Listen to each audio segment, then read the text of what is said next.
A pair of punks started hurling stones at a passing couple. The duo offered no reaction at all. They just kept moving forward in silence until a rock whistled right past the young man's ear. He gave a quick glance back, then carried on as if the world around him was perfectly still. Being deaf and mute, they lived in a world of quiet, long ago becoming numb to the cruelty and taunts of strangers. Mayo earned his keep as a beach sanitation worker. One afternoon he stumbled upon a discarded and broken surfboard. He stood over it lost in thought for a good while, eventually deciding to haul the wreckage back home. Since a massive chunk of the board was missing, he fashioned a makeshift replacement out of thick foam, securing the whole thing tightly with layers of industrial tape. It looked rough, but he hoped it would stay afloat. The following morning Mayo headed to the shore for a test run. His girlfriend was waiting for him right outside the door, just like she did at the same time every single day.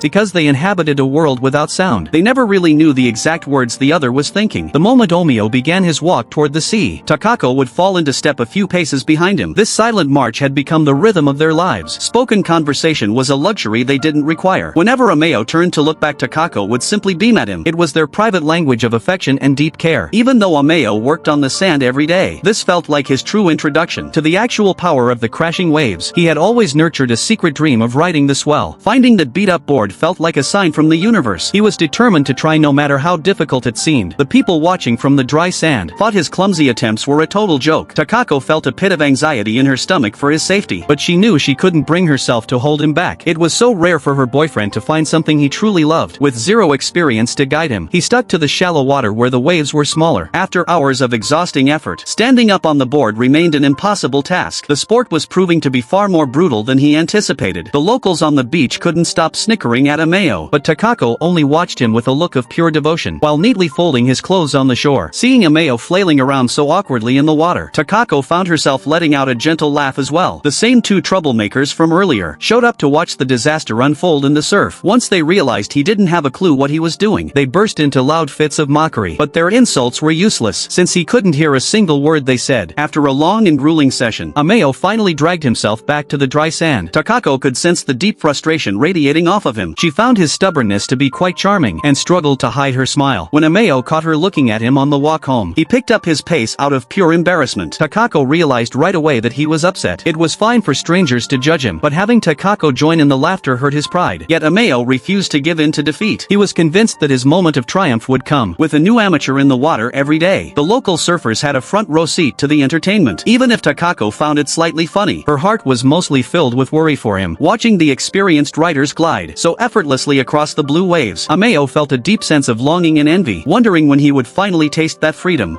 Ameo threw himself into the ocean again and again, hoping to drown out the loneliness inside his soul. The world of those without hearing was often filled with bias and cruelty. Even his own co-workers would constantly mock Ameo, using his silence as a cheap form of amusement. It was the only way they knew how to kill the boredom of work, knowing full well that Ameo couldn't speak up for himself. Gradually the other surfers on the beach began to take notice of the man who showed up faithfully every single morning, the one who hit the water and wiped out over and over, day after day without ever losing his resolve. They wanted to help him out, but the communication gap felt like a massive wall. They couldn't understand why. This guy refused to wear any proper wetsuit or gear, leaving him exposed to the cold and the dangers of the tide. Each day when the workday ended, Takako would rush to the shoreline to be by his side, patiently waiting and tending to his things on the sand. Ameo was pushing himself to the absolute limit, climbing back onto that board no matter how many times it threw him, refusing to let the ocean break his spirit. The crowd slowly shifted from mocking him to rooting for his success, but just as he was on the verge of finally standing up, the makeshift surfboard snapped in half. It was inevitable since it was only held together by bits of foam and hope. He knew right then and there it was beyond repair, leaving him no choice but to leave it behind. They headed to a local surf shop to find a replacement, but they were stunned by the astronomical prices on the tags. Takako gestured that she would try to negotiate with the owner, hoping to secure some kind of discount for him. Ameo handed over every cent he had in his pockets, but it was clear they were still far short of the goal. Takako quietly reached into her own purse and added all of her savings to the pile. Ameo waited anxiously outside the storefront, watching Takako plead with the clerk through the window, but the shopkeeper stood firm and refused to budge on the price. Takako eventually walked back out to the sidewalk, returning the money to Ameo with a heavy heart. It looked like a real board would have to wait until they both received their next paychecks. During the long wait, Ameo spent every waking moment studying the art of the waves,